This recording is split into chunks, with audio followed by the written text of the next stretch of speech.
Airlines. Ika-6, Tony Tan Cakchong.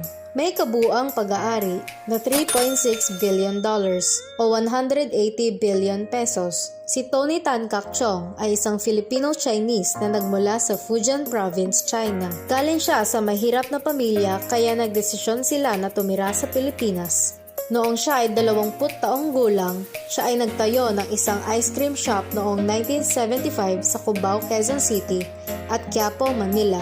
Dahil lumalago na ang negosyong ito, dinagdagan niya ng hamburgers, french fries at fried chicken hanggang sa ito ay naging Jollibee noong 1978. Binili rin ng Jollibee ang marami sa kanyang mga kakumpetensya kagaya ng Greenwich Pizza, Chowking, Mang Inasal, Red Ribbon, Burger King Philippines, The Coffee Bean and Tea Leaf at ang pinakabagong Chinese-American restaurant na Panda Express na dinala nito sa bansa nitong December 12, 2019 lang. Sa ngayon ay mayroong isang branch pa lamang ang Panda Express sa Pilipinas at ito ay matatagpuan sa Mega Mall sa Mandaluyong. Ika-5, Jaime Zobel de Ayala.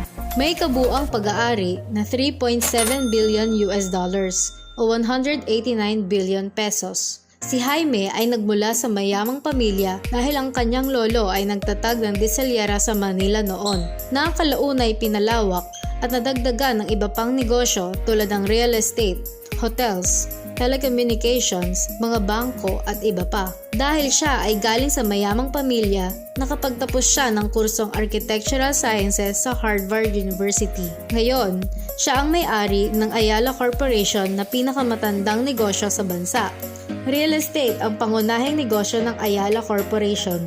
Nandyan ang mga kumpanyang hawak nito tulad ng Ayala Land Corporation, Alveo Land, Avida Land, Amaya Land, Bella Vita na gumagawa ng mga mura hanggang sa pinakamamahaling mga subdivisions, condominiums at office spaces saan man sa Pilipinas. Mayroon din silang Ayala Malls na mayroon na rin sa iba't ibang lugar sa ating bansa. Bukod dito, Ayala rin ang may-ari sa BPI o Bank of the Philippine Islands, Globe Telecom Incorporated at Manila Water Company na isa sa dalawa lang na nagsusupply ng tubig sa buong Metro Manila. Ika-4, Enrique Razon Jr. May kabuang pag-aari na $5.1 o 260 billion pesos. Si Enrique Razon Jr. ay nagmula sa mayamang pamilya ng mga Razon.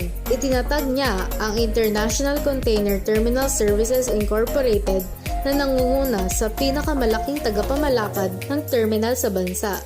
Ngayon ay may hawak na siyang 30